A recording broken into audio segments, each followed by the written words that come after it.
Bago tayo magsimula, tumayo ang lahat para sa ating panalangin.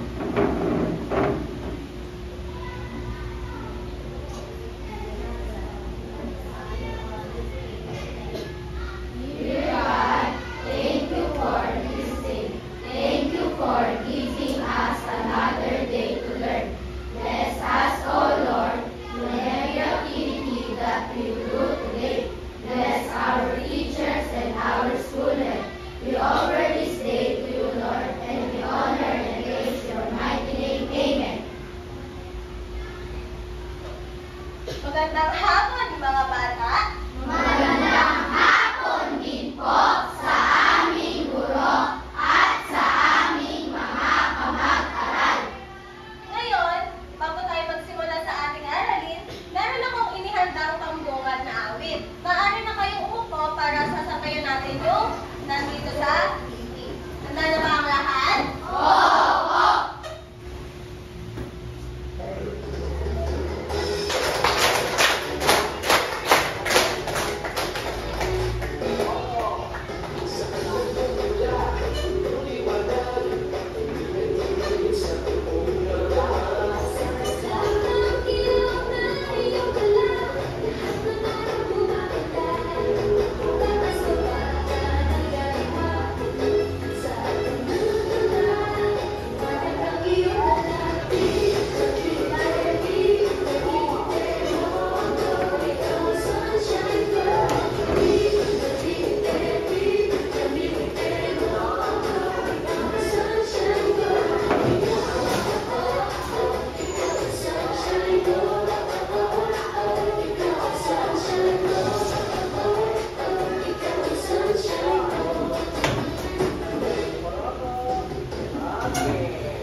Masiyahan ba kayo sa ating hinandang sayaw na may kasamang awitin? Oo!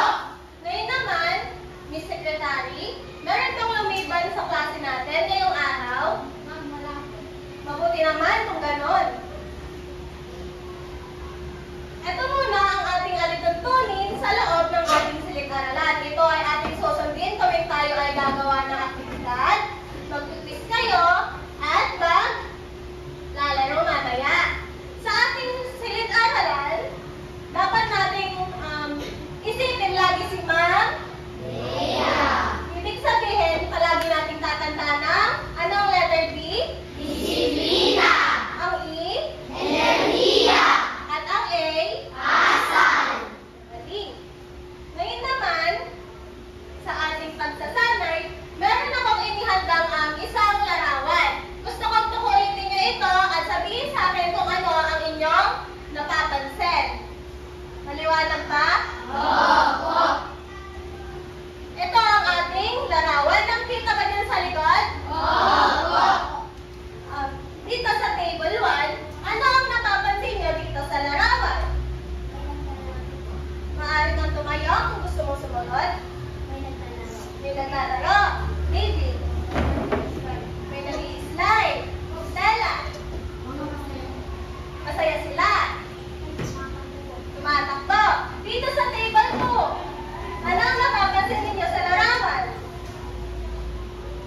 Syra. Mga masasayang bata. Kenneth. Nakaupo. Ano pa? Princess. Nag-i-slide din. Dito naman sa table 3. Ano napapansin niyo dito sa ating larawan? Ano? Ang mag-ina ay tumatakbo po.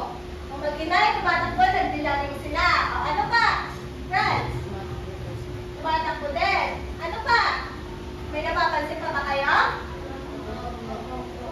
Ano pa? Harold? May playground. Nasa playground sila.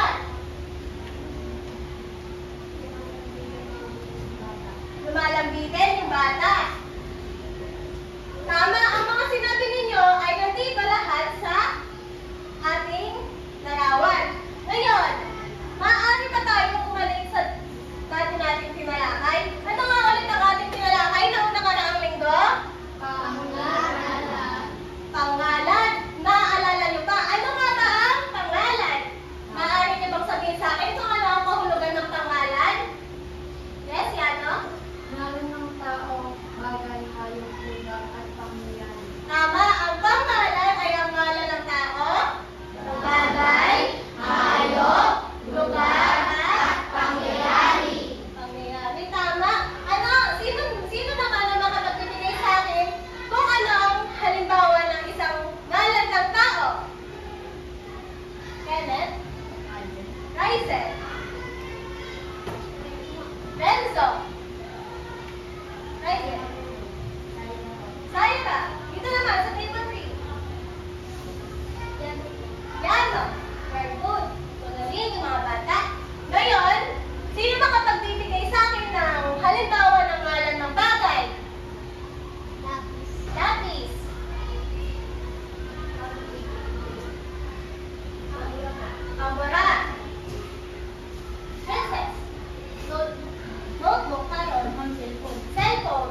ko sa ating pagganyak, mabuti na may natutunan kayo noong nakaraang aralin.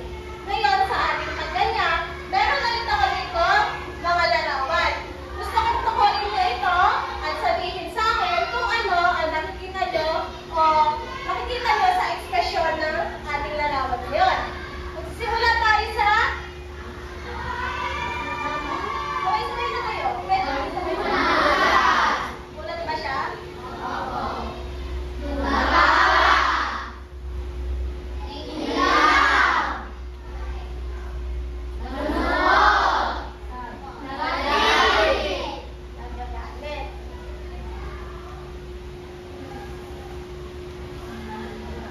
Ang mga binanggit ninyo ay may magagamit natin sa ating talakayan ngayong araw. Pero bago tayo magsimula, meron akong ibinigay sa ilalim ng inyong mga lamesa. Tignan nga ninyo kung merong mga letra sa ilalim ng inyong mga lamesa.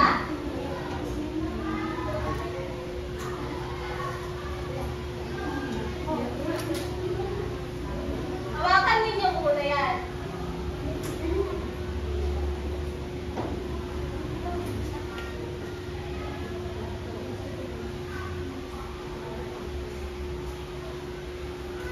Nakita na ba? Pag nahawakan na, i-connect na natin siya kay, kilala niyo ba siya? Nanonood ba kayo ng Dora? Parang si Dora, magiging explorer tayo ngayong araw. Ngayon, kung sino man ang may hawak na letra, maaaring magtuon dito sa harapan upang idikit dito sa ating pisaka.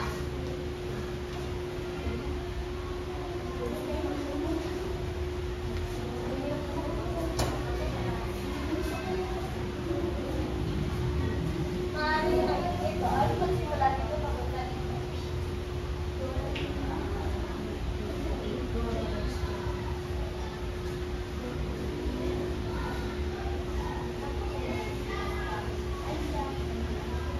Pwede nyo lang i-depend kapag nakabuo na kayo ng isang salita.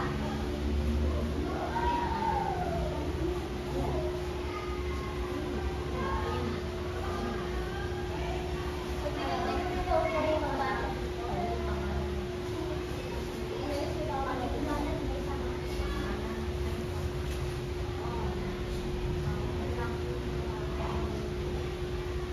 Maaari na kayo mo ba kung kayo na. Nababasa niyo ba kung anong salita ang kanilang nabuo? Maaari niyo bang masakin? Ang tatalakayin natin ngayon ay tungkol sa sino ang may ideya kung ano nga ba ang pag-uri? Base sa kaninang ginawa natin dun sa litrato at doon sa isa pang litrato dun sa mga emoji. Pinela? Naglalarawan. Sino pa ang may ideya? Wala?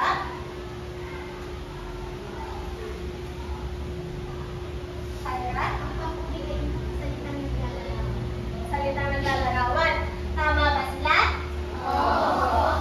Ang pang-uri ay ang mga salitang naglalarawan. Maglalarawan ba ang ginawa natin kanina sa dalawang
Ang buhok ni Syra ay maikli. Ang buhok ni Syra ay Maikli. maikli. Ano ang ginamit ng pang-uri? Maikli. Ang susunod naman na antas ng pang-uri ay Pahambing. pahambing. Sa tingin nyo, ano ang ibig sabihin ng pahambing? Pinaghahambing. Ibig sabihin, meron siyang Dalawa.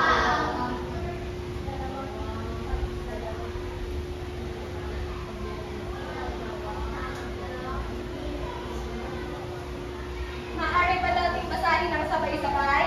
May dalawang pinaghahambing. May dalawang pinaghahambing. Merong mas dikit at hindi. Halimbawa, mas mataas ang puno ng akasya kaysa mangga. Alin ang pinaghambing natin doon?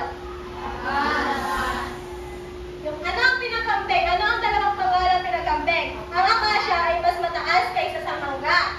Masa at mangga. Ano naman ang pag-uri ni namin? Mas. Tama. Ang halimbawa pa ay, mas mahaba ang buhok ni Jonella kaysa kay Syra. Ano ang ginamit natin? Mas. Ngayon, gusto ko kayo naman na magbigay ng halimbawa ng pahambing. Sino ang gusto magbigay? Kaizen? Si Franz ay mas matangkad kaysa kay Kenneth. Sino pa ang makapagbibigay? Si Ian ay mas matangkad kay Mark. Si Ian ay mas matangkad kay Mark. At dito sa table 1, sino ang gusto magbigay ng halimbawa? Table 1.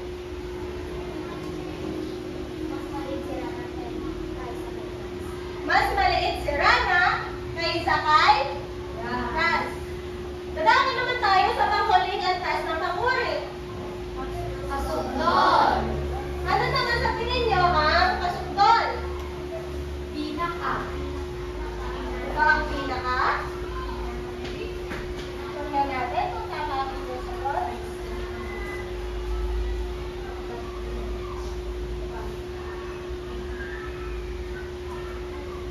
Basahin na natin ng sabay-sabay. Tatlo. Hindi pa ang pinahambing.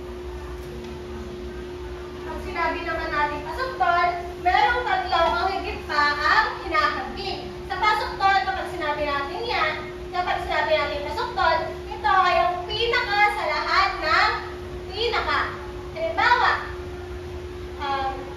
si Ryzen ang pinakamatalino sa lahat ng kanyang kaklase. Ano ang ginamit natin pang-uri? Pinaka. Tama. Ma'am, pinakamataas ang bundok sa Aurora kaysa sa Nueva Ecija. Ano ang ginamit natin? Pinaka. Pinaka. Ngayon, kayo naman ang magbigay kung ano ang halimbawa ng pasukdol. Si Ian ang pinakamatangkad sa buong classroom. Salamat. Sino ba? Ryzen? Si Ian ang pinakamatangkad sa Sa table 1. Tulog na yata ang table 1. Sino? Kenneth. pinakamalaki ang narating sa mangga. Pinakamalaki ang nala at sa mangga.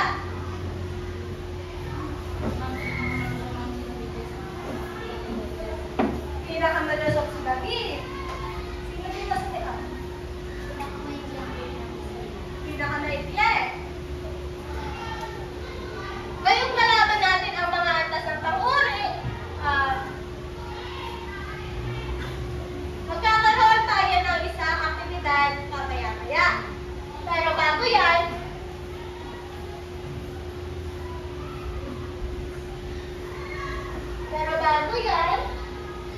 sino makapagsasabi sa akin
ang buhok sa'yo kaysa kay Nela.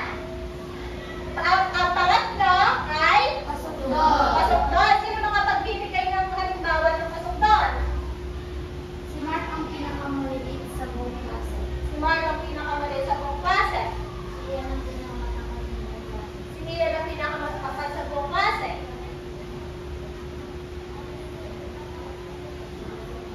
Kenneth?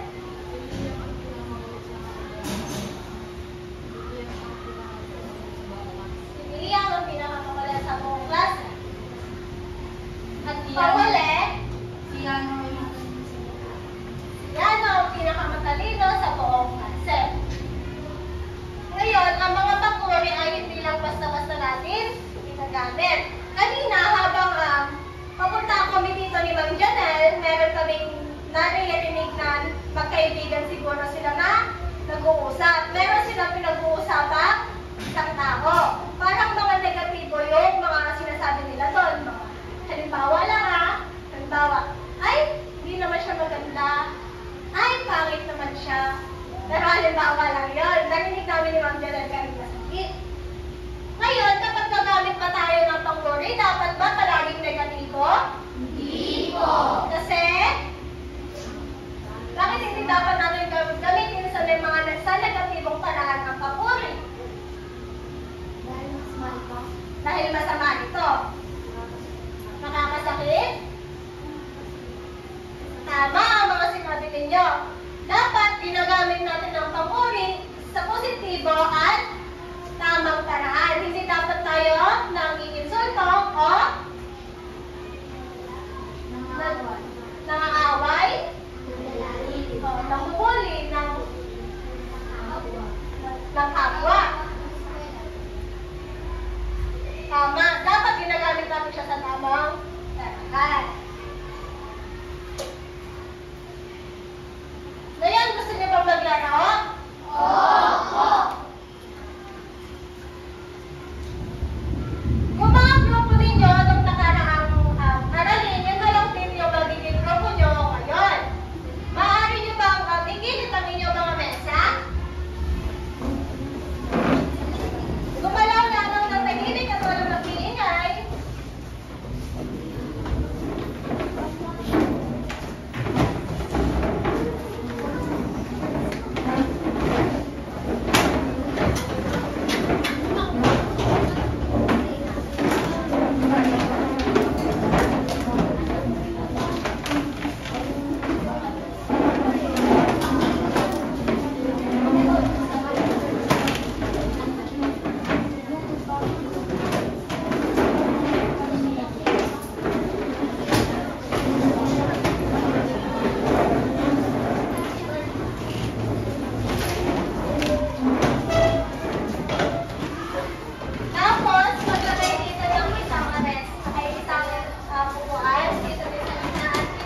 Noon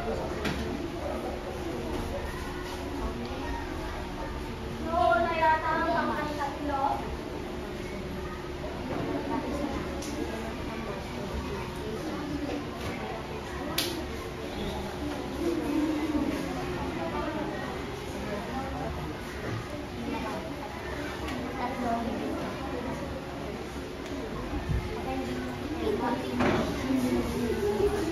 Parang mananalo yata.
Kasi mas malaki yung space.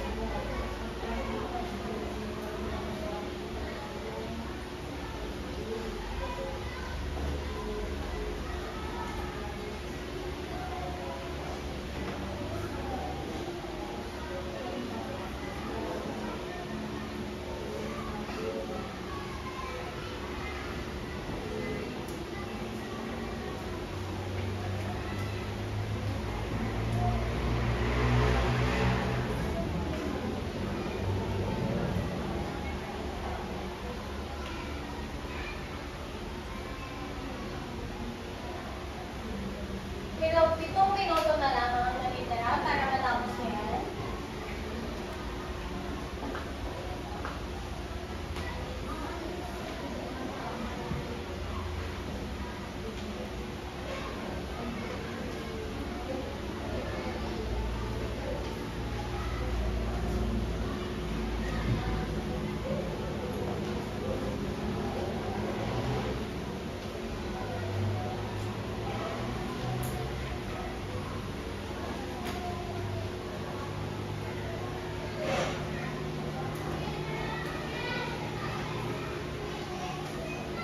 Apat na minuto.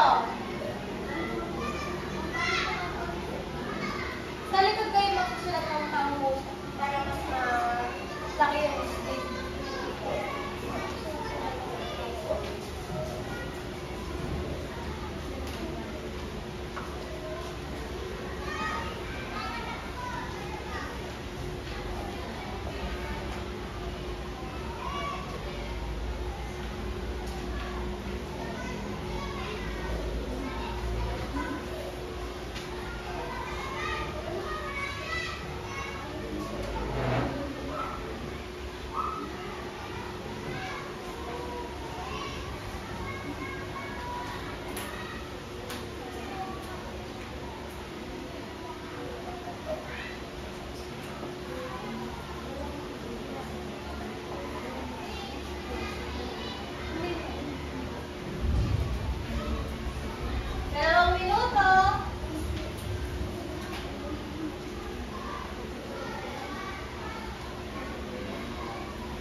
Ang inyong oras ay tapos na. Maaari nyo nang ipasa dito sa harapan. At ako na lang ang kukuha kapag nailagay ninyo na.